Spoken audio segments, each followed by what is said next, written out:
Oke, pada kesempatan kali ini kita akan membahas sejarah dengan tema proses masuknya agama Hindu-Buddha ke Indonesia. Sebelum kita mengetahui bagaimana proses masuknya agama Hindu-Buddha ke Indonesia, kita pelajari terlebih dahulu bagaimana sejarah lahirnya agama Hindu-Buddha.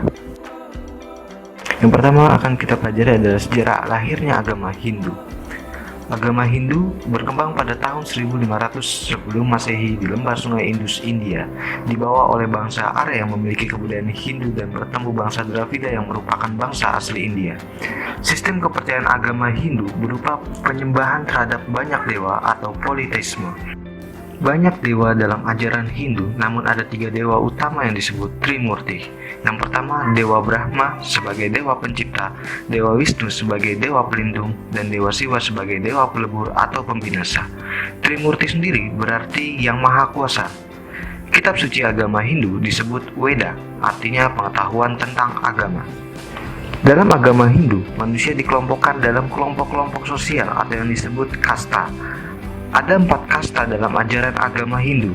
1. Kasta Brahmana, yaitu kelompok kalangan pendeta atau pemuka agama. Kasta ini kedudukannya paling tinggi. Kedua, kasta Ksatria, merupakan kelompok kalangan para raja dan prajurit. Ketiga, kasta Waisya, yakni kelompok para pedagang. Keempat, kasta Sudra, yang merupakan kelompok para budak. Kasta dalam agama Hindu dibuat dengan tujuan untuk memisahkan bangsa Arya dengan bangsa Dravida, karena bangsa Arya beranggapan yang membawa agama ini dan kedudukannya lebih tinggi dibanding bangsa Dravida.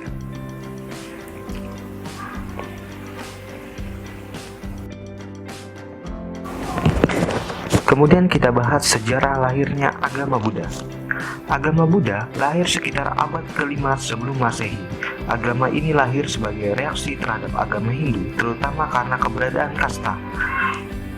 Pembawa agama Buddha adalah Siddhartha Gautama, seorang putra dari Raja Sudodama dari kerajaan Kosala di Kapilawastu.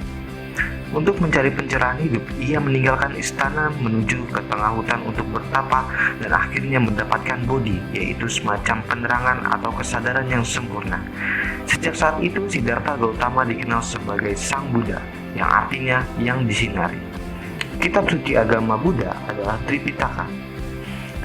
Pokok ajaran agama Buddha, hidup manusia adalah menderita disebabkan karena adanya tresna atau nafsu dalam kehidupan.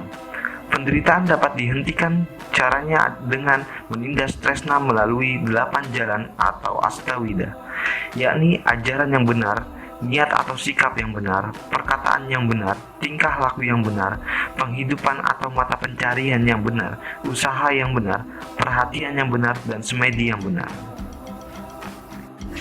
Kita sudah membahas bagaimana sejarah lahirnya agama Hindu-Buddha. Lalu kita akan membahas bagaimana agama Hindu-Buddha bisa masuk ke Indonesia. Berikut teori menurut para ahli sejarah bagaimana agama Hindu-Buddha bisa masuk ke Indonesia. Yang pertama adalah teori Brahmana. Menurut J.C. Van Leur, penyebaran agama Hindu dan Buddha ke Indonesia dilakukan oleh para kaum Brahmana atau pemuka agama dari India. Hal ini didukung dengan penemuan prasasti-prasasti yang bertuliskan huruf Pallava, karena hanya kaum Brahmana lah yang mampu memahami huruf Pallava. Teori kedua adalah teori Ksatria.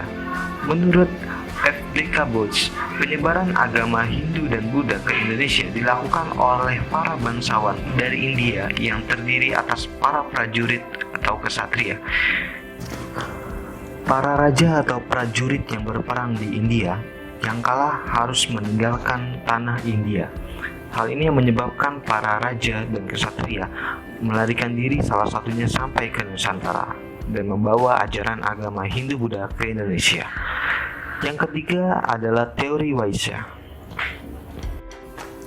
Menurut N.J. Krom, penyebaran agama Hindu dan Buddha ke Indonesia dilakukan oleh para pedagang dari India yang berdagang atau menjalin kerjasama dengan pedagang Nusantara, sehingga terjadi interaksi yang membuat agama Hindu-Buddha dikenal oleh masyarakat Nusantara. Yang keempat, teori Sudra.